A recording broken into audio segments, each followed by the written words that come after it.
ఓం నమః శివాయ శ్రీమాత్రే నమః. మిత్రులకి, శ్రేభిలాషులకి అలాగే నన్ను ఇంతగా ఆదరిస్తున్న యూట్యూబ్ ప్రేక్షకులందరికీ కూడా పేరు పేరు ధన్యవాదాలు. మిత్రులారా, మీ అందరికీ పరాదేవత ఎల్లవెల్లలా మీతో ఉండి మీ మనోవాంఛ నెరవేర్చాలని మనస్ఫూర్తిగా కోరుకుంటున్నాను. మీ అందరికీ వినాయక చవితి శుభాకాంక్షలు. మనం స్వామివారి 32 రూపాలలో ఏ రూపాన్ని ఆరాధిస్తే ఎటువంటి ఫలితాలు కలుగుతాయో తెలుసుకుంటున్నాం. మీకు ఎవరికైనా సరే అన్ని రకాల సమస్యలు, కష్టాలు ఇలాంటి నుండి బయటపడాలి అనుకున్నప్పుడు మీరు ప్రతిరోజు కూడా సంకటహర గణపతిని ఆరాధించాలి. సంకటహర గణపతి ఈ మంత్రం మీరు అనుకోవచ్చు. ఓం సంకటహర గణపతియే నమః.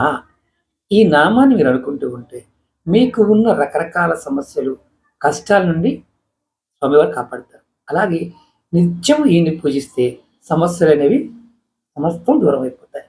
మీకు ఈ వీడియో నచ్చినట్లయితే లైక్ చేయండి, ఛానల్ని సబ్స్క్రైబ్ చేసుకోండి, పక్కనే ఉన్న గంట సింబల్ని యాక్టివేట్ చేసుకొని ఈ వీడియోని 10 మంది మిత్రులకి షేర్ చేయండి. ఎవరికైనా జాతకాన్ని పరిశీలింప చేసుకోవాలి, మీకున్న సమస్యలకి పరిష్కారాలు తెలుసుకోవాలనుకుంటే వీడియో డిస్క్రిప్షన్లో నెంబర్ ఇచ్చాను, ఆ నెంబర్ కాంటాక్ట్ చేసి అపాయింట్మెంట్ తీసుకోవచ్చు.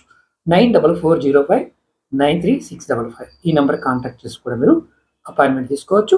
మన Facebook page, WhatsApp group link, అలాగే మన ఈ-కామర్స్ వెబ్సైట్ లింక్ కూడా వీడియో డిస్క్రిప్షన్లో ఇచ్చాను.